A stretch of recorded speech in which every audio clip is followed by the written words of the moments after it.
I never thought that moving into a quiet suburban neighborhood would turn into a daily battle of patience, boundaries, and sanity. When I first bought my house, it was meant to be a fresh start.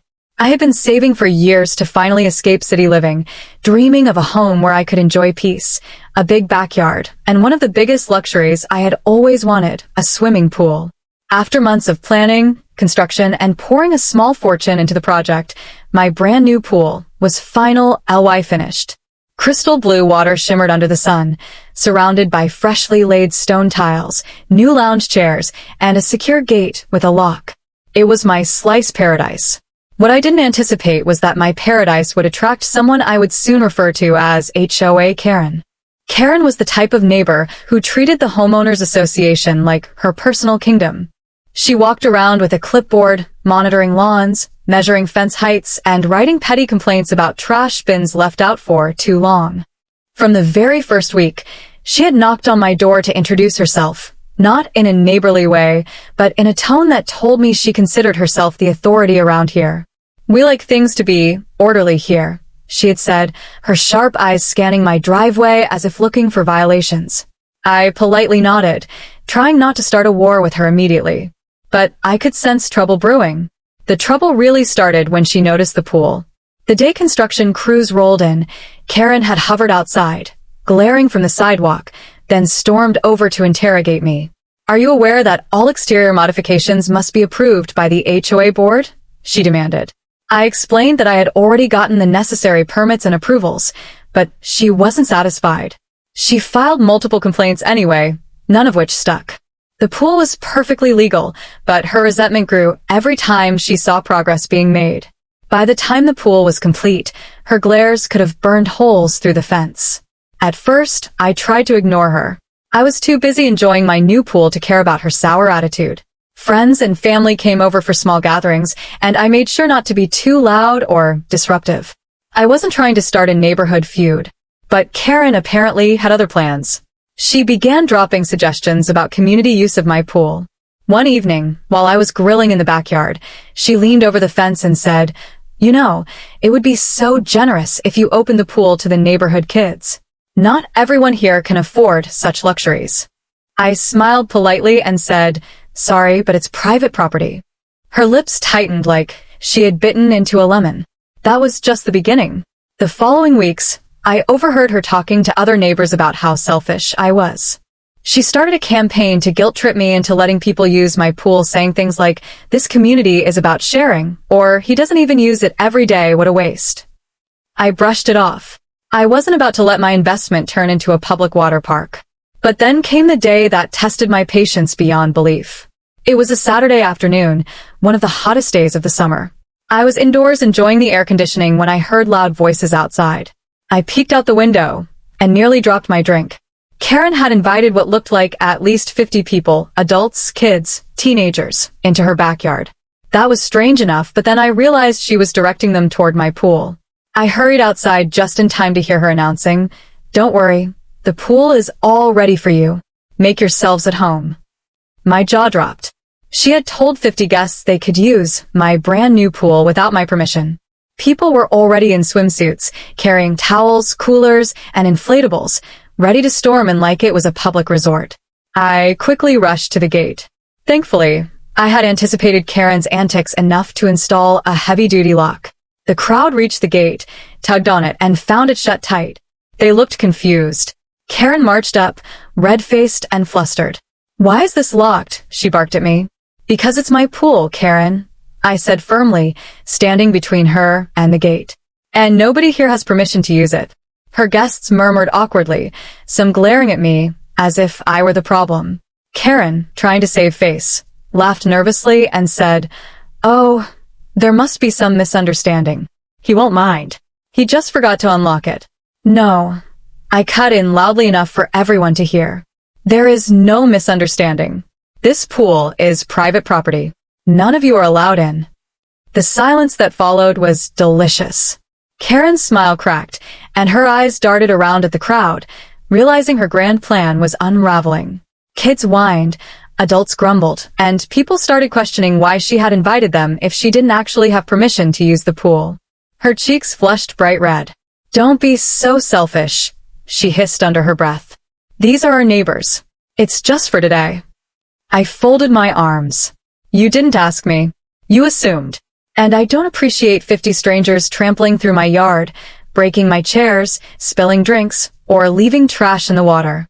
This pool is mine. Not the HOA's. Not the neighborhood's. Mine. Karen tried arguing, but the more she spoke, the worse she looked in front of her guests. Some of them started packing up their coolers and muttering complaints about being misled. A few even laughed at her, realizing she had promised something she couldn't deliver. One father said loudly, "Come on, kids, we're not welcome here. Let's go somewhere else." That stung her pride. Her voice rose, desperate now. This community is about sharing. You can't just hog a pool like this. Yes, I can, I replied calmly. That's why I paid for it. That's why it's in my yard. If you want a pool, build your own. The guests dispersed one by one, leaving Karen standing by the locked gate, fuming like a kettle about to explode. She stomped her foot and shouted, "This isn't over. I'll bring this up with the HOA." "Go ahead," I said with a smile, already knowing I had every legal right on my side. "And while you're at it, maybe you should explain to them why you invited 50 people onto private property without permission."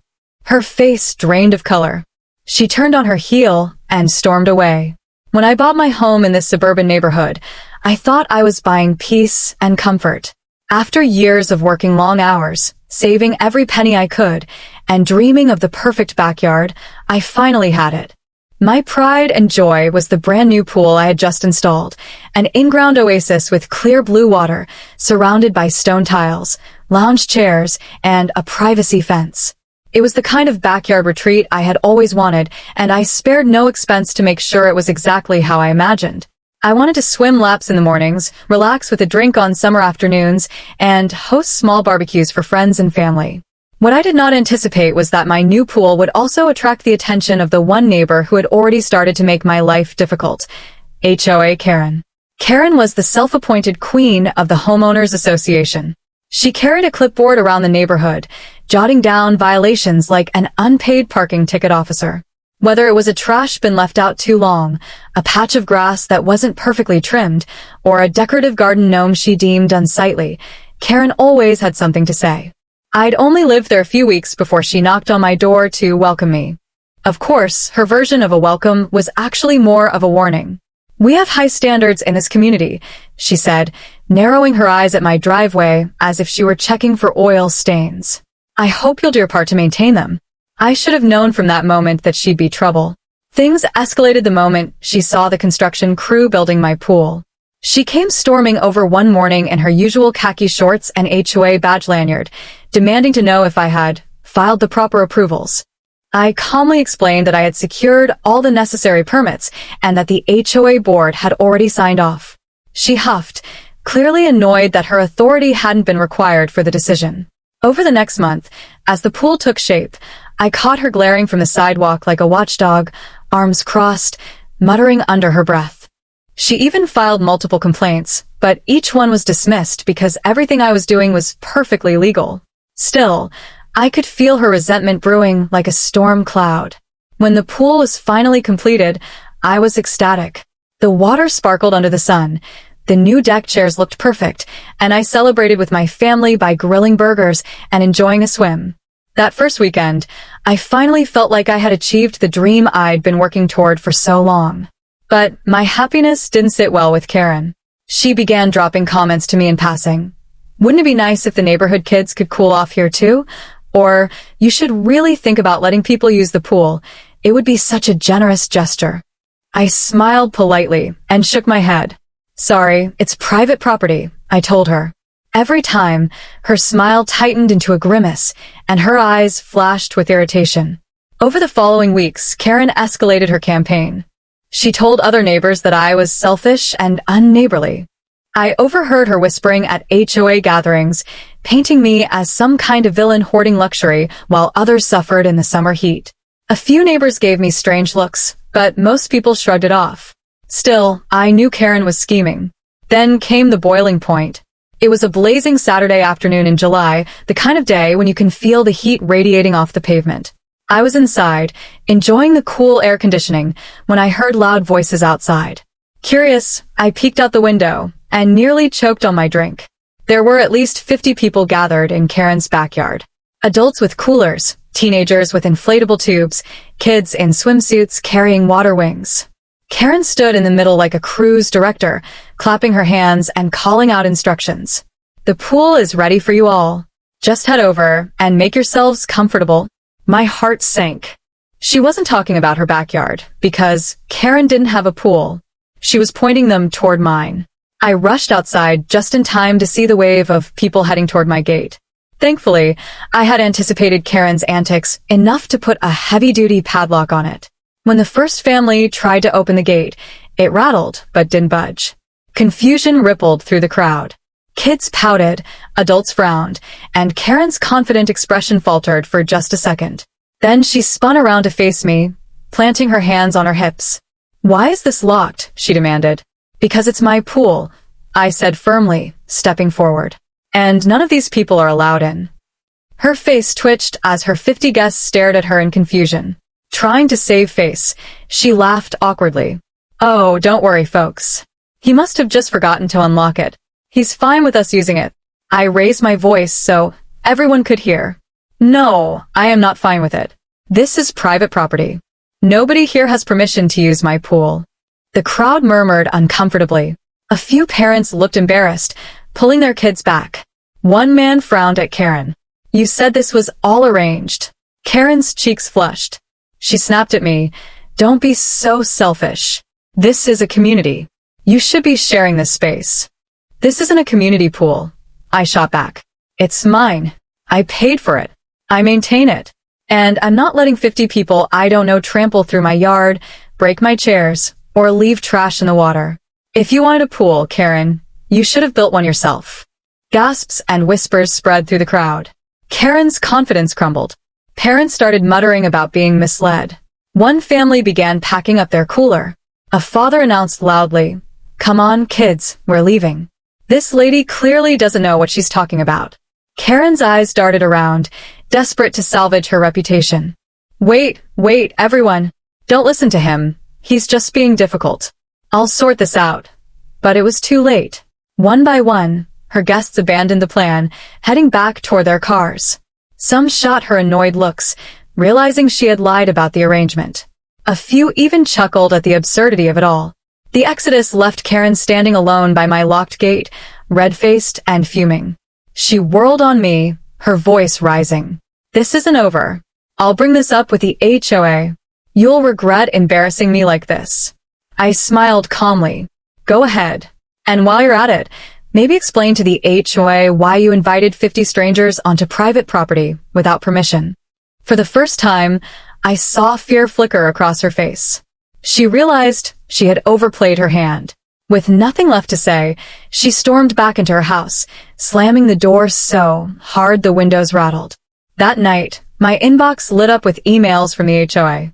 Sure enough, Karen had filed a complaint, claiming I was denying community access to shared amenities. I laughed so hard I nearly fell out of my chair. The board quickly responded, reminding her that my pool was not, and had never been, community property. In fact, they warned her about misrepresenting HOA authority and inviting large groups onto private property. For once, the board was on my side. Over the next few days, something shifted. Neighbors began approaching me, not with accusations, but with support. One mother apologized, saying, "Karen told us you agreed to let everyone use it. That's the only reason we showed up." Another neighbor shook his head and said, "She's been pulling stunts like this for years. Good for you for standing up to her." Karen, on the other hand, went quiet. She still gave me dirty looks whenever I walked by, but she never mentioned the pool again. Her grand plan had backfired spectacularly, leaving her embarrassed and exposed in front of the very neighbors she wanted to impress. As for me, I kept my lock on the gate, my water clear, and my weekends peaceful. Every time I stretched out on a lounge chair, drink in hand, I couldn't help but smile at the memory of Karen's panic when her scheme unraveled. In the end, I had defended my home, my boundaries, and my sanity, and it felt even better than taking a dip in my pool.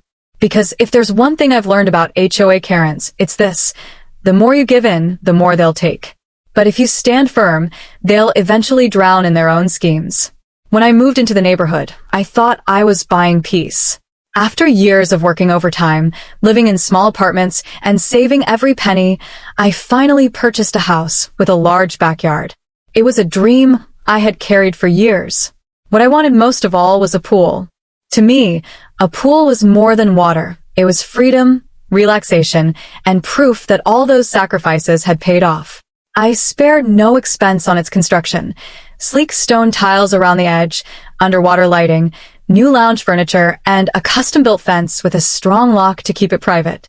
When it was done, I stood at the edge, watching the sunlight sparkle across the blue water, and felt pride swelling in my chest. This was my reward. Unfortunately, that pride didn't last long before the neighborhood's self-appointed dictator decided she had a claim on it too. Her name was Karen. Officially, she was just another homeowner like the rest of us, but in practice, she acted as if she ran the entire HOA. Clipboard in hand, visor on her head, she patrolled the streets like a sheriff looking for offenders. She measured lawns with her eyes, scolded neighbors for leaving trash cans out too long, and whispered gossip about anyone who didn't follow her vision of standards. My very first week in the neighborhood, she came knocking on my door to welcome me. It wasn't really a welcome, though. It was more like a veiled threat.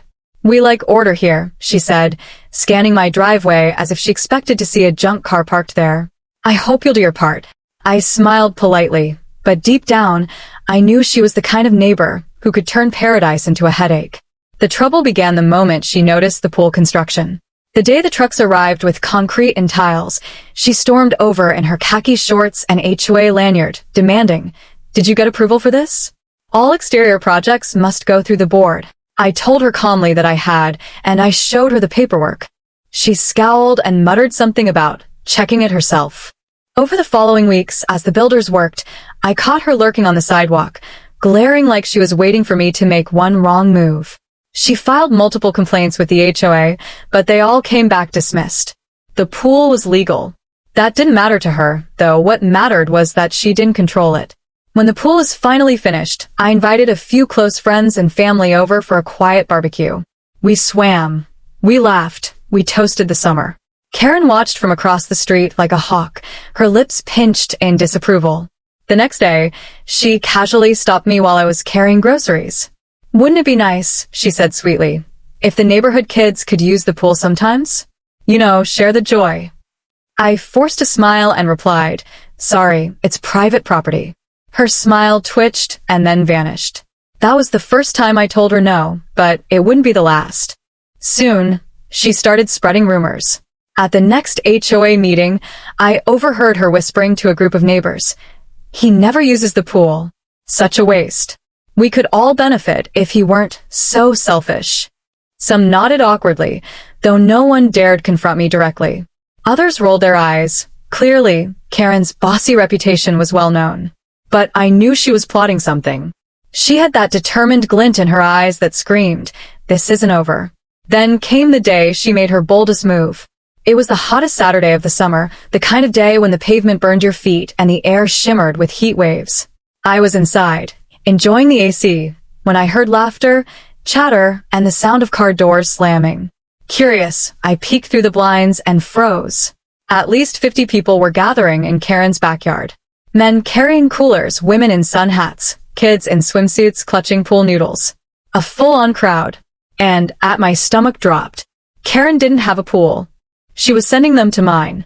I bolted outside just in time to see the swarm of guests marching toward my backyard. Thank God I had installed that heavy-duty lock on the gate. The first kids rattled it, confused when it wouldn't open. Parents tugged, expecting it to swing wide. Karen strutted up, frowning at the padlock. "Why is this locked?" she snapped at me as I approached. "Because it's my pool," I said firmly. "And none of these people are allowed in." The crowd went silent, eyes bouncing between us. Karen's cheeks flushed. Desperate, she forced a laugh. "Oh, don't worry, everyone. He must have forgotten to unlock it. He's fine with us using it." I raised my voice, so everyone could hear. "No, I am not fine with it. This is private property. I never gave anyone permission. This pool is for my household and invited guests only. Gasps spread through the group. Parents looked at each other, muttering. A man scowled at Karen.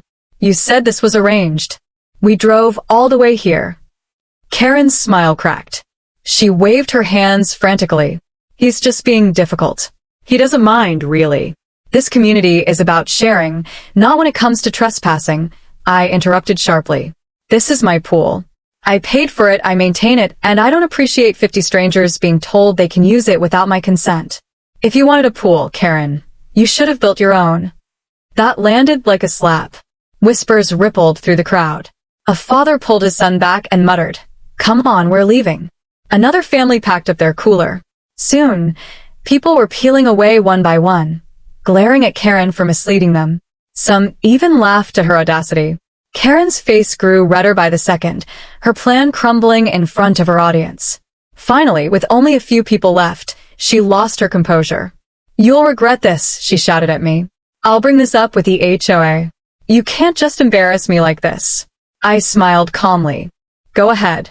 And while you're at it, explain to the HOA why you invited 50 people onto private property you don't own. Her eyes widened with panic. She spun around and stormed back to her house, slamming the door so hard the windows shook. That night, the emails started. Karen filed an official complaint, accusing me of denying community access to shared amenities. I laughed out loud.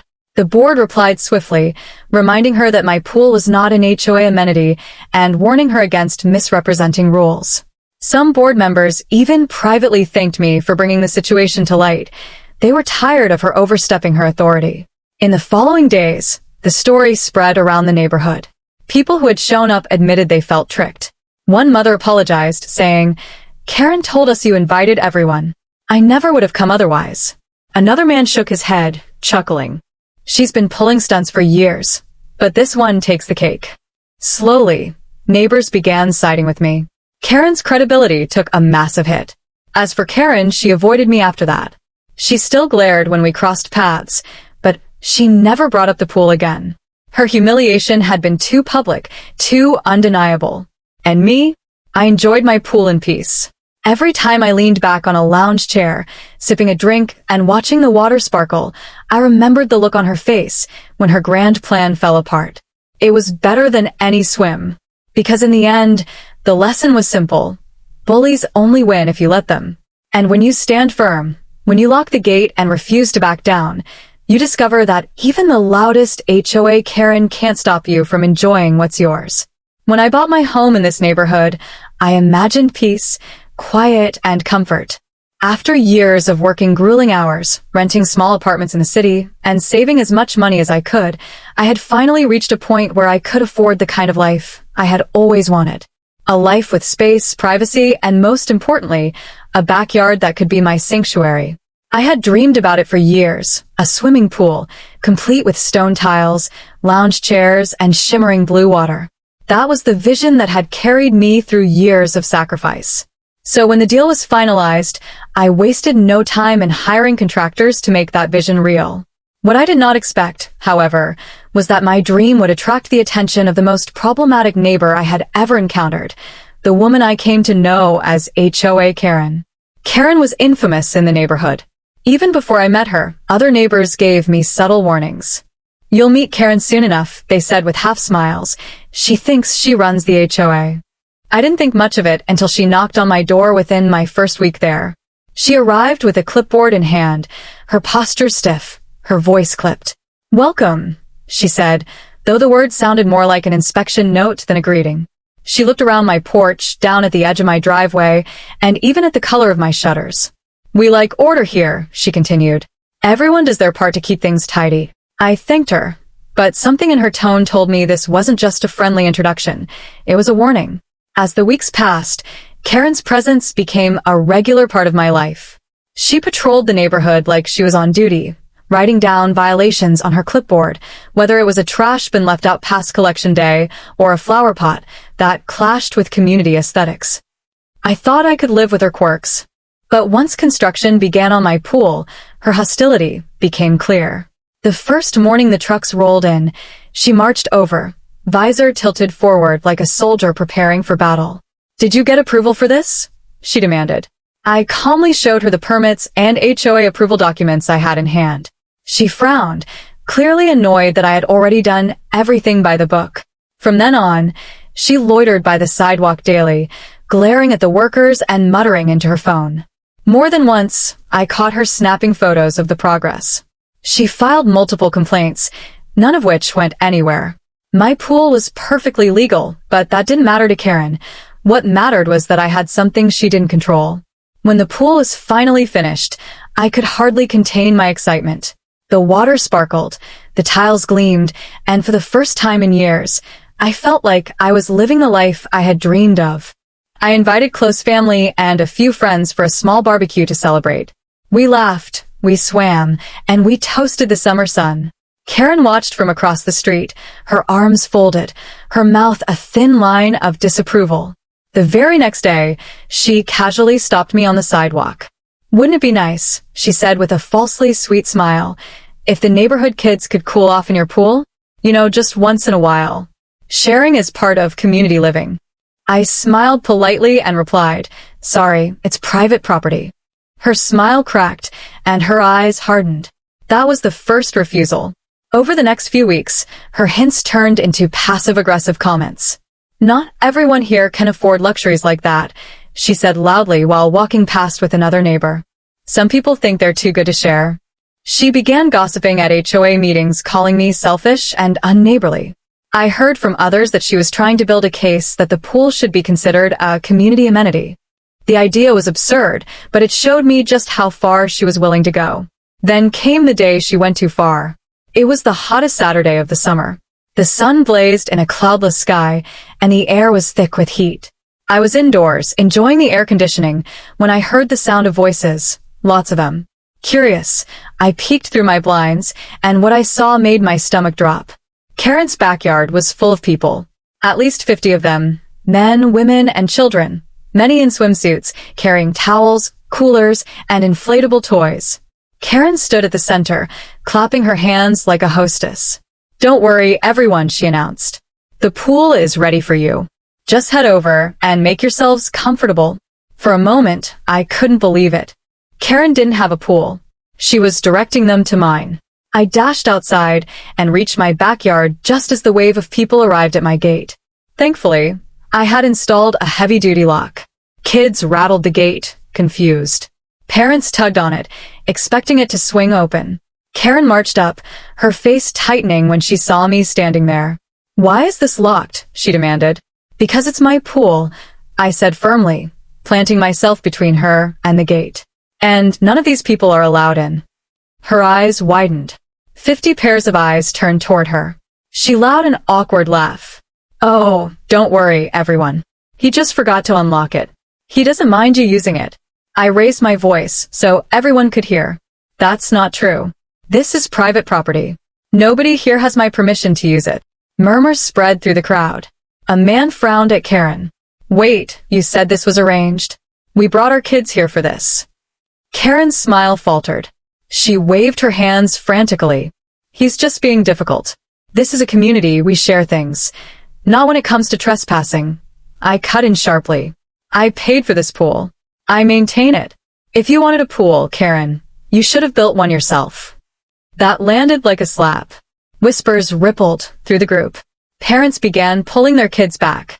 One family started packing up their cooler. A father said loudly, "Come on, kids. We're leaving." This lady clearly doesn't know what she's talking about. One by one, people began leaving, some muttering in annoyance, others shaking their heads at Karen. Her face turned crimson.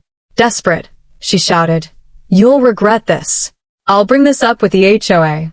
You can't embarrass me like this in front of everyone." I smiled calmly.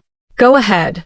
And while you're at it, explain why you invited 50 strangers onto private property without permission." The color drained from her face. She spun on her heel and stormed into her house, slamming the door so hard the windows rattled. That night, I received a flood of emails from the HOA. Karen had filed a complaint accusing me of denying community access to shared amenities. I nearly fell out of my chair laughing. The board responded quickly, reminding her that my pool was not, and had never been, community property. In fact, they warned her against misrepresenting HOA authority. Some board members even thanked me privately for exposing her behavior. They had been dealing with her power trips for years. In the days that followed, neighbors began approaching me. One mother apologized, saying, "Karen told us you invited everyone. That's the only reason we came." Another man shook his head and said, "She's been bossing people around for years, but this was ridiculous." Slowly, Karen's credibility crumbled. People began to see her not as a leader, but as a manipulator who had finally gone too far. Karen, meanwhile, went quiet. She still shot me dirty looks whenever we crossed paths, but she never mentioned the pool again. Her humiliation had been too public, too undeniable. Her grip on the neighborhood was broken. As for me, I enjoyed my pool in peace. On quiet evenings, I would lounge by the water, sipping a drink, and remember the look on Karen's face when her scheme unraveled. That image was sweeter than any swim, because I had stood my ground, and because I learned something important. Bullies only win if you let them. And when you lock the gate literally and figuratively, you find out just how powerless an HOA Karen really is.